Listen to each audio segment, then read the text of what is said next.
Hello and welcome to the Jet Pumps webinar. We're going to be talking shallow well and deep well. And one of the first things I want to say is a lot of people dismiss jet pumps as old technology, as not needed, dated, etc. And though your market may not use them exclusively or even a bit, it's still important to understand them because there are situations where they're finding new life. One is that they're often being used for booster applications, for example, with variable frequency drives. And also, they're often being used in irrigation now, especially with affluent water that the cities are selling back to the community. For example, in Florida, with all the purple piping and such, often they're sending out at low pressures. And so, jet pumps. Let's reevaluate our thoughts on that, and let's talk jet pumps today. With everything, we always start our webinars. We'd like to go over other opportunities for you. Any of our websites, if you go to the Resource Centers tab, there on the left-hand side, if you scroll down, you'll see training opportunities where you'll learn about the different things we offer. For example, you're probably watching this on the Pentair Learning Center, and you'll know that it's an interactive. Modules are out there. Our webinars are out there. It's a study at your own pace, and there's no charge for this, of course. You can also follow us on Facebook if you like. That gives you updates of what we're doing and different events and such. We, of course, have the Pentair Pro Dealer Program. I like to mention this. All companies have rewards programs of some sort, but ours gives you labor and extended warranty programs. So please look into it at www.pentairprodealer.com. We also have the Access Portal, which if you're a dealer or distributor, you can gain access to check on your product availability, pricing, order status. All of that is available 24/7. Give Miss Amy a call at 866-880-3771. She'll be more than happy to sign you up and get you going. Last but not least, of course, we have our factory schools. They're both water systems and ag. Both of them cover variable frequency drives, but more importantly, when you go to our schools, our goal is not to let you sit more than about 90 minutes. In fact, we try to keep it less than that. And we'd like to get you up and moving and doing labs as well as class lecture and getting you hands-on with the product so you get to learn. Again, you can sign up right online. It's a great opportunity, and when you come to Delavan, of course, it comes with a factory tour. But let's get right to the meat of the subject. Let's start talking about what a jet pump is. And to be perfectly frank, a jet pump is a centrifugal pump that has been modified and added a secondary pump. And yes, a jet is a secondary pump onto itself, where it boosts the pressure, and the combination of them makes that little centrifugal that was very good at moving water but not building pressure, good at now moving water but also building pressure by the addition of the jet package. Prior to submersible pumps, this is what we had. Now, some big differences. A dedicated shallow well can only pull from 25 feet maximum. That goes back to the whole atmospheric pressure rule. Granted, with atmospheric pressure at sea level, we have 33.9 feet to work with, but we know the pumps are not perfect, plumbing's not perfect, so we tell you 25 feet or less. You often have the nozzle and venturi either built into the pump, not seen, or maybe there's that little protrusion or snout, if you will, that has the nozzle and venturi. That also means that unlike using a convertible jet pump, a dedicated jet pump will have probably no regulator valve to worry about. Okay, so there's no recirculation valve. If you are using a convertible pump, just leave that little recirculating valve full open. A deep well pump, they're different in that they can pull from 25 feet or deeper because the jet goes down into the well. Now, often with the deep wells especially, they come in kits where you have multiple nozzles and venturis, so often make sure you have the proper things. You must match your nozzle and venturi to the horsepower that you're pumping from and from the depth you're pumping from. RTFM, read the factory manuals. They often give you the information you need to make the proper choices. Now, priming is a little bit more difficult because with the deep well, you're priming not just the pump, but also all the pipes going down to the jet package, which some of these jet packages can go 300 feet in the water. So that's a lot of surface area to prime and to evacuate all the air out of. Now, priming also can involve that recirculation valve setting. So always refer to the factory manual. Okay, read the factory manual. It gives you a lot of good information right there. When you look at shallow well jet pumps, the first one here, this is our traditional little cast iron unit. It has that very clear, distinct jet package on the front of it where the nozzle and venturi are. Behind it is a centrifugal pump in the main body. Now, this one is our little plastic pig pump. It's a legacy piece. We affectionately call it the little pig pump. I like to show that picture, but we have updated it since. But essentially, it's the same as the cast iron version in that the front portion houses the nozzle and venturi. The last picture there we show you is a convertible deep well. It can be run as a shallow well or a deep well, depending. If you connect the jet package directly to the front of the pump, it is, of course, a centrifugal. And you add the jet power package right to the front, makes it a shallow well, meaning that this configuration limits you to 25 feet or less as if it were a prefabricated unit. Now, also note on the picture of that one in the lower right-hand corner, there's the recirculation valve that's on top. As a shallow well, you'd leave that full open. We wouldn't really use it to recirculate water. Looking at this picture, we wanted to show you how they work. And you have that impeller, which is part of the main motor. It's spinning at 3450 RPM, pulling water and ejecting water and building pressure. Now, the one thing you'll notice is that quite a good portion of it is, in fact, recirculating. It goes down the long snout there, makes a U-turn, and goes into the nozzle. Now, a jet package uses Bernoulli's principle. Bernoulli said that when pressure increases, that flow decreases. If you decrease your flow, you're going to raise your pressure. Or conversely, if you increase your velocity, you lower your pressure. So by using that principle, what we're doing with the water that's recirculating, it goes through the nozzle and is pinched to go through that gap into the venturi at a very high rate, a very high velocity. So when we pinch that water off, we actually create a low pressure point, which improves the suction and helps draw more water in. Now, that's the first part of it. Okay? And remember, Bernoulli said, if I increase the velocity, pressure must go down. Now the opposite's going to happen. We go into the venturi, and the venturi is kind of like a trumpet where it goes from narrow to wide. So the water goes from a very tight portion to a wider portion where it can slow down. And we know and trust Bernoulli, when the velocity goes down, pressure must go up. And that's how we're boosting the pressure. By recirculating and sacrificing the water, we're creating pressure. A little bit better illustration here. We have the lines going from left to right on the bottom there where they go, and they make a U-turn into the nozzle, where the nozzle takes the higher flow and pinches it, so it's greater velocity shooting the gap, if you will, creating suction, drawing water in at a high velocity. As it enters the venturi, it goes from narrow to wide, which allows the water to slow down. So the velocity goes down, pressure must go up. Okay, so by simply recirculating the water through these apparatus, we're creating increased pressure.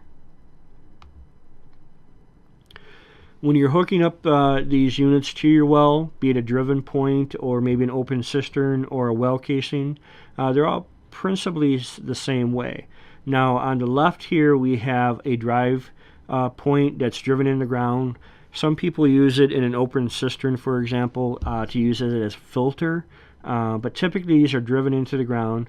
Now, a few things to note real quick too is that these drawings and how these are used are always up to state, local, and federal code. So always obey your code. A lot of code does not permit the use of a driven point to be driven into the ground to create your own well. So always check with your state and local officials. If you are allowed to use a driven point, often you want that check valve as close to the driven point as possible above the ground, because anything below that check valve is going to be primarily at first startup open air until you hit the body of water in the ground. So you have to displace that air in order to first prime. So the check valve, if possible, get it as close to the water supply as possible. As well, on the discharge of the pump, we don't show it here. We do show a priming tee. I do recommend a priming tee. It makes it easier. But I'd also, on the discharge, recommend a gate valve or a ball valve to control the flow. Because when you're priming a jet pump without a valve, it can be difficult. When I fill the pump with water, I have the gate valve closed, so I'm filling from the discharge valve down into the pump body, into the well, is all being filled properly. I'll start up the pump and I'll start opening that valve right away, but slowly to keep back pressure on the pump so that air isn't displacing so quickly and the pump primes easier. As the pump catches pressure, I open the valve until she's full open and I establish full flow into the home. Now, the center picture there, that shows it going into a case well. And I know a lot of installers say, whoa, wait a minute, if you have a case well that's 4 inches or larger, why are you even bothering with a jet pump? Well, there's a few circumstances.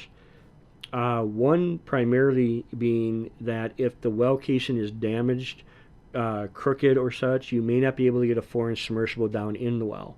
Also, let's be honest, if you're using a 4-inch casing cast iron, the buildup and the scale may not allow you to get a 4-inch pump down there properly. So that's where, even with a 4-inch casing, I've had customers use jet pumps. The nice thing about a casing is it allows you to put the water. The nice thing about a 4-inch well casing or using a well casing is it allows you to put the suction pipe down into the water, and you can also put a foot valve directly at the bottom. So now when we're priming the pump and filling it with water, we're filling the entire suction pipe plus the pump all the way up to the gate, all the way up to the priming tee with water, so we have less air to displace. So that makes it nice. Now, if you are going to put it in an open body of water, for example, a cistern, if you're not going to use a driven point for a filter, we highly recommend still putting a filter basket of some sort around the suction pipe. But with an open body of water, again, like a cistern that you might be pulling from, it also allows you to use a foot valve, which again, we're priming all the line right to the pump. So it makes it easier for the first startup. Okay. Now, the other thing I want to point out is you can use these for pressure boosters if your code permits. So always refer to state and local code. Where often these are used for building and boosting pressure is with irrigation systems, like I said, with that affluent water you're buying from the city. Often they send it out at lower pressure and you need to get back up to pressure in order to properly irrigate with. So that's where this drawing is showing you a service loop as well as the suction and the discharge. One important thing we're showing here is the pressure relief valve. And I always recommend a pressure relief valve in any pump situation, especially if it's going into the home. Now, I know a lot of installers will say you're just wasting money because that little jet pump only builds about maybe 65 pounds of pressure at most. And my answer to that is, what happens when it goes into runaway condition? Can it build more pressure? And anyone in your industry will tell you, absolutely. These pumps can easily build over 75 pounds of pressure if they're not flowing water and continue to run. Through friction and pressure, you build steam and heat hot water. I would want a pressure relief valve to relieve that safely and keep the investment of the home safe. Honest answer I tell these installers is, do you really want to stand in front of a judge and say, Your Honor, in order to save $15, $20, $25, whatever that pressure relief valve would have cost you, I chose not to put in a safety, and now I have an issue. Okay? Highly recommend putting in a pressure relief valve in any pump that I install. Okay? Now, to prime and get them running, we don't show it here again, but I highly recommend a gate valve or a ball valve on the discharge line going into the home. And I close that off when I fill up the system and start it up, because that way it keeps the water and back pressure on the pump, allows it to displace a little air slower, so it's not just ejecting a lot of air into the impeller and stopping it from priming properly. So we're going to open up the prime valve. Now, if you have a convertible, which is shown there on the left-hand side, you have that regulator valve. That regulator valve, you want to open it up full and back it off and leave it open. You won't use it as a shallow well. Now, you fill the pump with water, either one. You're going to put the priming tee back in, and you're going to start the pump. And as it builds pressure, ideally, and I doubt it because you'll have a tank probably in the line, but ideally it should just shoot right up to 50 psi. But as it builds pressure, it probably won't. You start to open up that ball valve or that gate valve on the discharge going into the home slowly, okay, to keep some back pressure on the pump. As it starts to displace more air, and you'll hear it spit and sputter a little bit, but it should keep pumping. You open up that valve nice and slow until it's full open, and you establish your full flow, and the pump is building pressure. A shallow well pump should be pretty straightforward to prime. They're not so difficult. That's not the true statement when you're talking a deep well. Now, when you're talking deep well versus shallow well, the two drawings here on the left, these are shallow well. They're mounted typically directly to the pump. You'll notice that the nozzle and venturi, more importantly, the venturi is shorter, okay, because it's not boosting as much pressure. It doesn't have to draw pressure or draw water from depths, and it's just focusing, I should say, directly on building pressure. Now, the nozzle and venturi also have different diameter openings, which are based upon flow, which are based upon horsepower. Now, you'll notice that one is flipped over. Depending upon the age of your pump, you might have one that is suction over drive or drive over suction. Always read your manual. Make sure you have the owner's manual for the pump and just install it properly per instructed. The deep well installation, that will have a nozzle that will look very similar to the shallow well, but the venturi typically, you'll notice, are much longer and will often have more pronounced narrow to widening opening, more trumpet, if you will. And that's because they're drawing water from deeper depths, and they need to build that extra pressure and more pressure to shoot the water up the pipe into the pump that's above ground. Now, a few questions too people will ask me when you look at that venturi, like ours, for example. We have the two little notches that you see on top, and a lot of people ask me, is that a performance thing? And my answer is no. It's simply where you put the blade of a screwdriver in there to make it a big T-handle to help loosen a venturi. Venturis that have been down in the well for some period of time, you have a lot of lime and scale buildup. That might be hard to unthread. Now, right below there, about the midpoint, you'll see that it's also adapted ours to accept a wrench. Like a monkey wrench or an adjustable wrench. So should you have an adjustable wrench, I would use that nut fitting to remove it rather than using the screwdriver trick. But that doesn't affect performance. It's just for ease of installation and removal. When you're installing a nozzle or a venturi, hand tighten it and snug it. Don't use a tool. These are often plastic going into cast iron. You don't want to strip the threads, okay? Now, deep well goes, like I say, down into the well, and you'll have two pipes feeding it. So in this drawing, this is how it would work normally. You turn on the pump, and water is going to be ejected from the pump down the 1-inch line, or the drive line, into the well, where it is shot down, and it makes a U-turn going through the nozzle. And that nozzle, just like the above ground cousin, is going to pinch off the water flow so the velocity shoots up, creating suction and pulling water into the body of the jet. It then jets through the venturi, where it's allowed to go from narrow to wide, or from really fast to slow down. And again, using Bernoulli's principle, we slow down the velocity of the water, we increase the pressure, and we push the water up from depths that way. Okay. Now, like I tell you, it's important to understand that some manufacturers give you multiple nozzles and venturis in one kit. If you don't match them properly, if the nozzle is too small, as seen here on the left, if the nozzle is too small, it will jet through at a high velocity. But because it's not slowing down properly, it's just shooting right through the venturi, and it's never really going from a slowed down, or from the fast to the slowed down position, if you will. It doesn't build pressure and shoot the water up. So essentially, you might circulate water at best, pushing it, but you're not actually building any pressure. The correct way is shown in the center where the nozzle and venturi are properly sized to each other, so the water makes the U-turn, jets through at high velocity, creates a low pressure point, pulls water in, shoots into the venturi where it's slowed down and builds the pressure. Conversely, if I have way too large of a nozzle compared to the venturi, basically the water never builds the velocity in order to create suction, and again, at best, you're circulating water. When you're looking at installing these, they're typically installed in one of two fashions.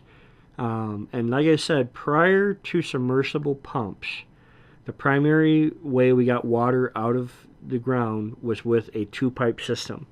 Often they would use a 2 or 3 inch driven case, and they drive that down, and you would have an adapter, as you see, and if you look at the far left, there's your 2-inch casing with the adapter. The far right there shows you a little bit better picture where the water goes into this adapter fitting, and the adapter fitting makes the 2-inch or the 3-inch pipe the dry pipe. So water flows into this special adapter head, comes down, and it actually flows around the suction pipe, but inside the casing, and draws down into the well where the jet package is, where it makes a U-turn into the jet package and is forced through the nozzle and venturi, where then it is pulled back up through the suction pipe, the 1.25 inch pipe, which is now in the center of the 2 or the 3 inch pipe. Now, again, as we said before, these are just drawing for educational purposes. They're not to code. So always follow your local code when you're talking about driving pipes and doing a driven casing and such. A lot of states do not allow homeowners to do so. Now, the other thing I want to warn you about is that if you look at the picture to the left, if you look at the picture to the right, you'll see that the 2-inch or the 3-inch packer has leather cups. When you're installing this, you'd want that drop pipe to be cast iron, ideally, galvanized or such, I should say. But you want it to be iron pipe. Don't use PVC because in order to pull the jet package, you're pulling it out with the pipes. And if those pipes are plastic, you can strip them. So we typically recommend to use iron pipe. But those leathers go into the water and they swell. When they swell, anything below the leathers is suction pipe and into the casing of the well. Anything above the leathers is dry pipe. So we got to keep those separate and seal them. But if you ever have to change them out, you have to pull them. Often it requires a pulling rig or a come along and a tripod to pull the pipes out. If you are brave enough to venture on your own and do it, or even as an installer and you're using machinery proper, all of us know those leathers, often they're tough and you have to break them through, or often they don't and they drag, but as they get closer to the top where there's no water and corrosion or less corrosion on the pipe, they sometimes have a habit of while you're pulling on this pipe, it jumps because the leathers let go or are now free to move, and that pipe can jump up, and you got to be careful and watch it when you're working with it, okay? Now, that's a 2-inch or 3-inch. Can we put it in a 4-inch or larger casing? Absolutely.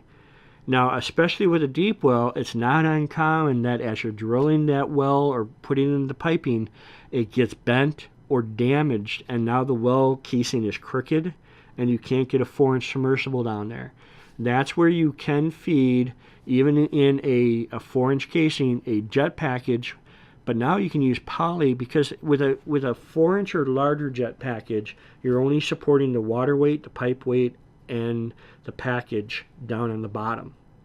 Okay, so if you ever pull it, there's not so much weight or resistance because there's no leathers like in a 2 or 3-inch. More importantly, then, you can use poly pipe, which is flexible, so you can flex it around bends and get it down into the water supply cleaner and back out again. So a lot of people are still using jet packages when the well casing is damaged or bent. So that's why they're doing it. So in that case, as you see in the drawings, you'll have the 1-inch pipe go all the way down into the jet package in the well, makes the U-turn, and the 1.25 inch pipe comes all the way up back into the pump. That's where priming these units can be difficult, because you have all that pipe that you have to fill with water and also scour all the air bubbles out of in order to start priming properly. Okay. When you hook these up, again, these drawings are just for educational purposes.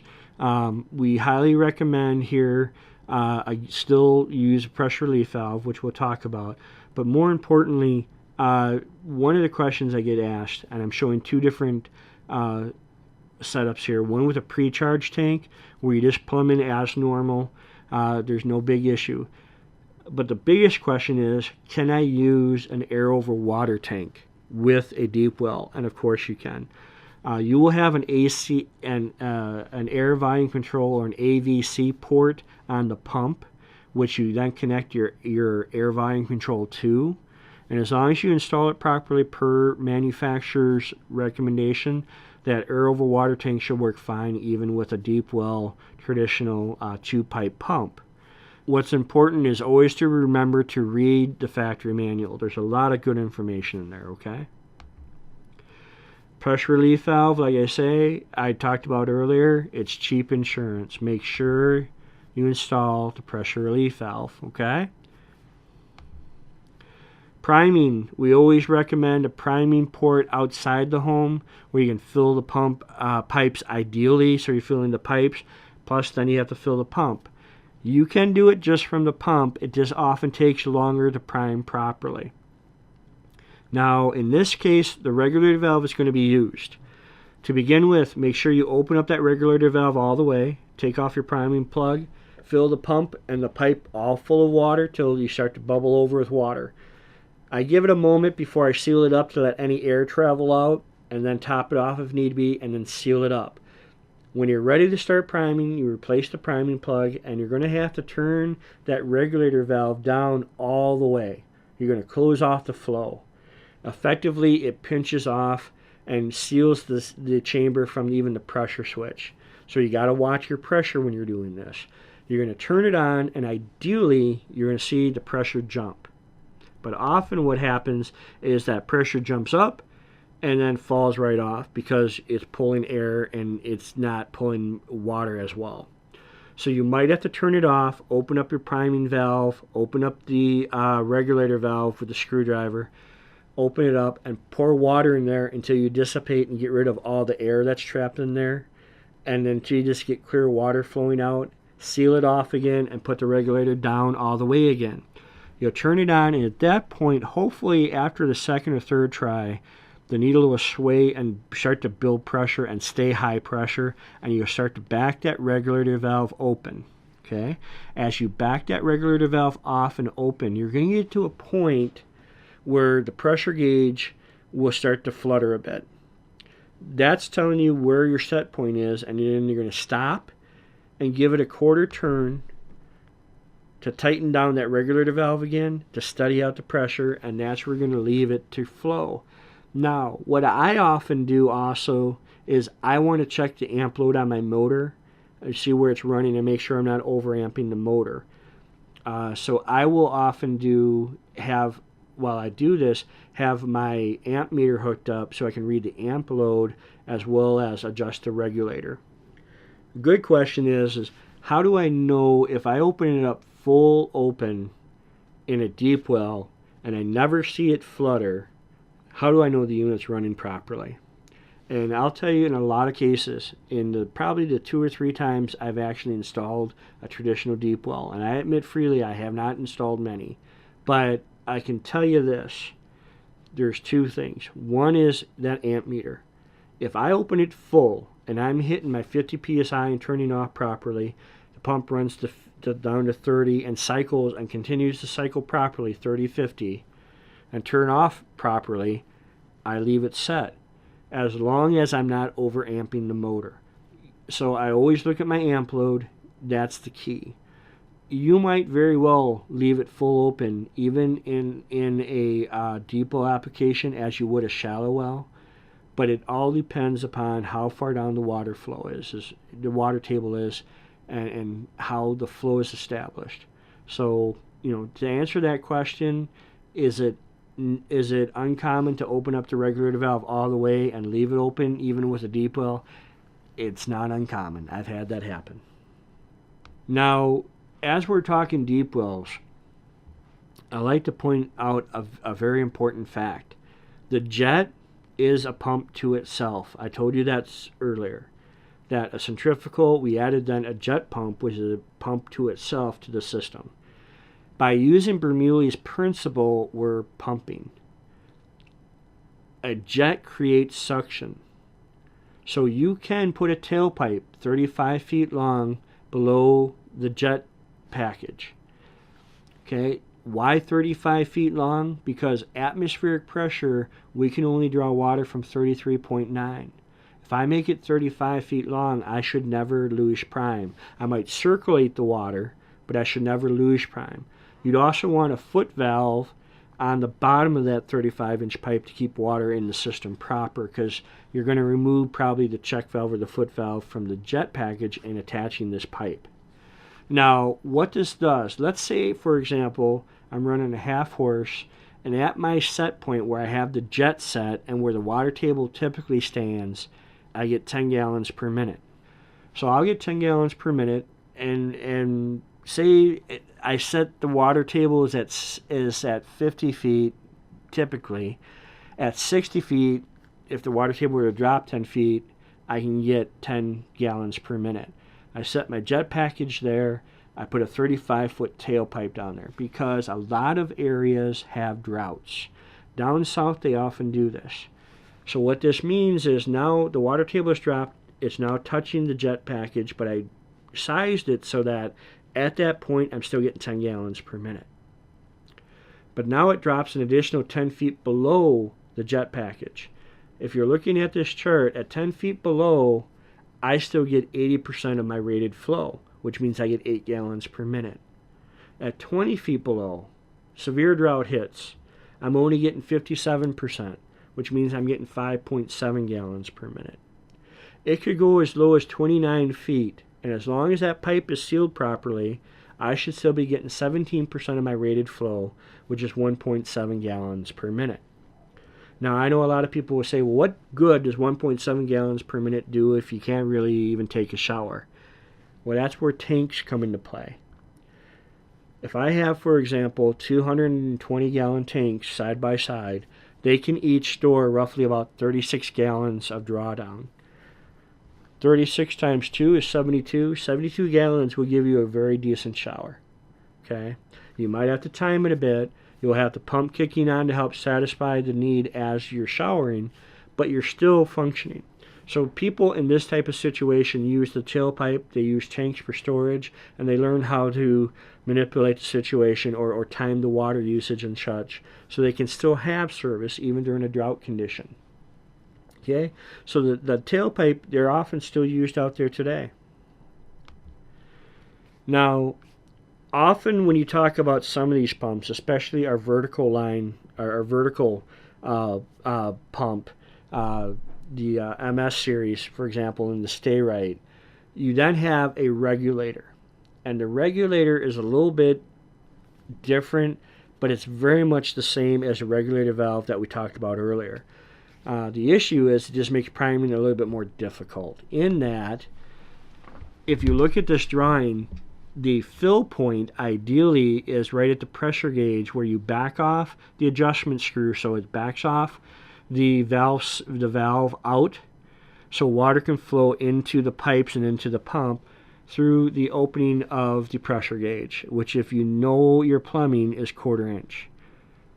And you could be out there filling a pipe that's 200, 300 feet deep, plus the pump through a 1/4 inch opening, which would be very frustrating.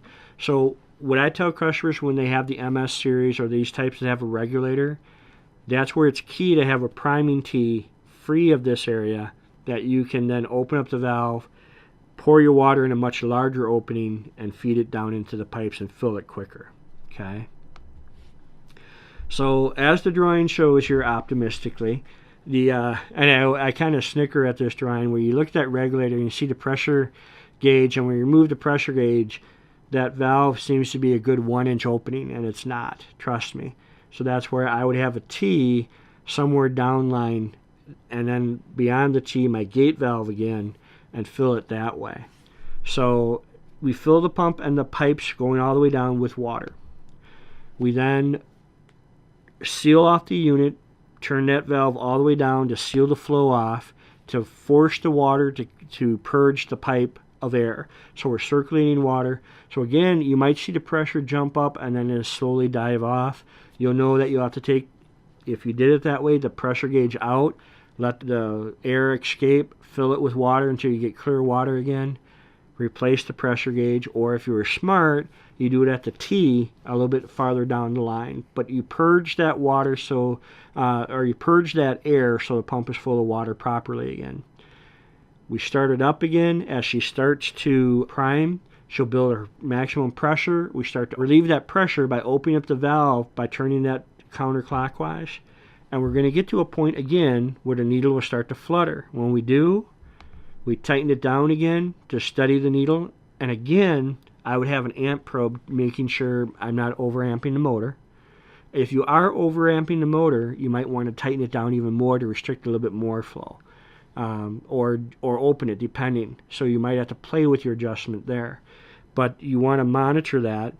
So we get our flow, we have our set, and we check our amp meter and make sure we're not overamping the motor, and you should be set. Now, that being said, I was taught a shortcut.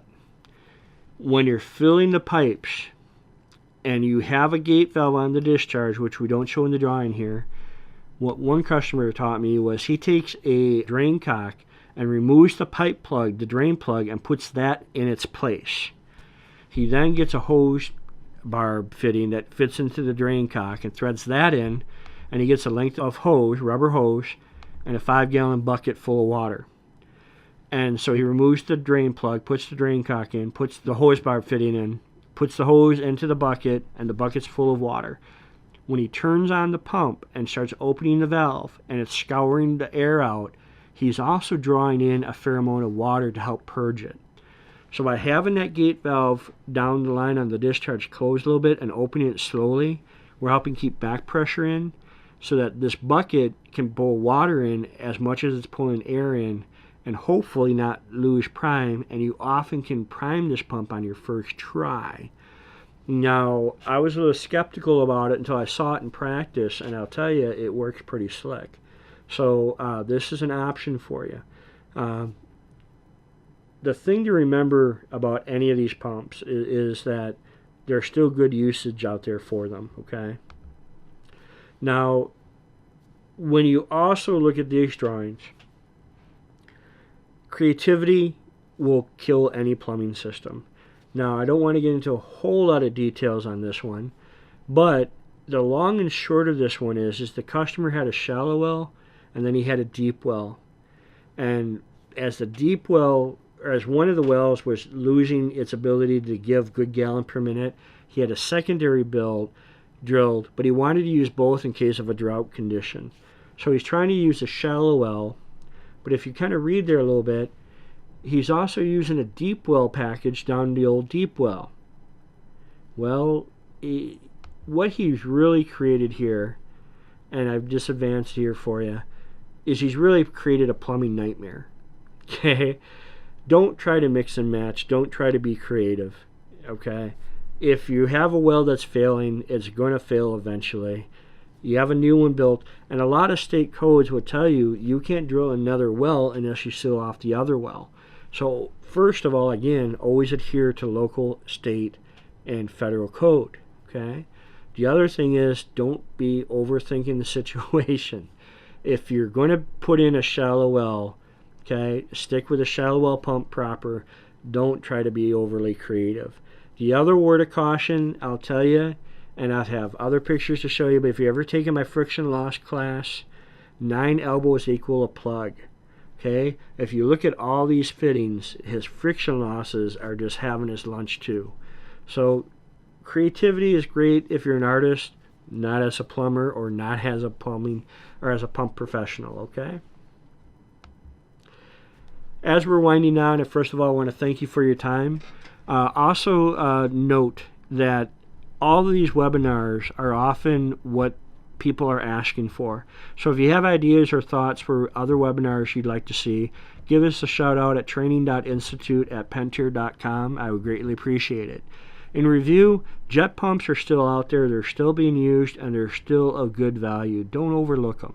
You know, just because it's old technology doesn't mean it's useless.